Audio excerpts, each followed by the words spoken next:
பண்ணாங்க.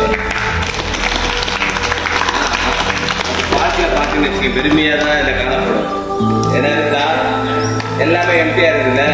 ஆனா ஏசப்பட்ட கேட்டுன்னு வச்சுக்கலேன், அந்த எம்டி என்ன பண்ணுவாரு, நம்மள கிஃப்ட்ஸ் என்ன பண்ணுவாரு, எடுத்து கொடுக்க ஆரம்பிச்சுருவாரு.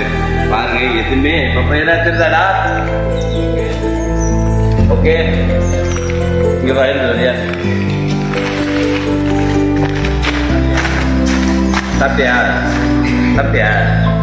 அப்படியே வச்சுக்கிறோம். எதுக்கு நிறையாத குறையாத செல்வமா வருது. ஏன்னா ஏசப்பா நமக்குள்ள இருந்தா என்ன பண்ணுவாரு, அழகா அந்த தெய்வத்துக்கு வந்து சொல்ற என்னது, எல்லா ஜனத்துக்கும் மிக்க சந்தோஷத்தை உண்டாக்கும் நற்செய்தியை உங்களுக்கு என்ன பண்றானே அறிவிக்கிறேன்னு சொல்றாரு. அந்த சந்தோஷமான நிகழ்ச்சியை தான் உங்களுக்கு நாங்க என்ன பண்றோம், கிஃப்ட் கொடுத்து என்ன பண்றோம், கேக்கு கொடுத்து என்ன பண்றோம், நாங்க கொண்டாடுறோம். கொண்டாடுறது என்ன பண்ணணும், இன்னும் இது கொடுக்கணும், இன்னும் என்ன பண்ணணும், நிறைய பண்ணணும், நிறைய பேர் கூட்டணும் வந்து என்ன பண்ணணும் பண்ணணும். ஏன் தெரியுமா? ஏசு கிறிஸ்து எனக்காக என்ன பண்ணாரு, பாவத்தினால அடிச்சாரு. என்னுடைய பாவத்தை போகும்படிக்காய் அவர் என்ன பண்ணாரு, பாவமானாரு.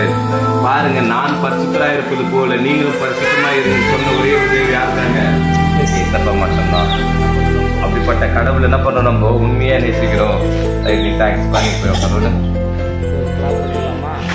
கிளாப் பண்ணிடலாமா?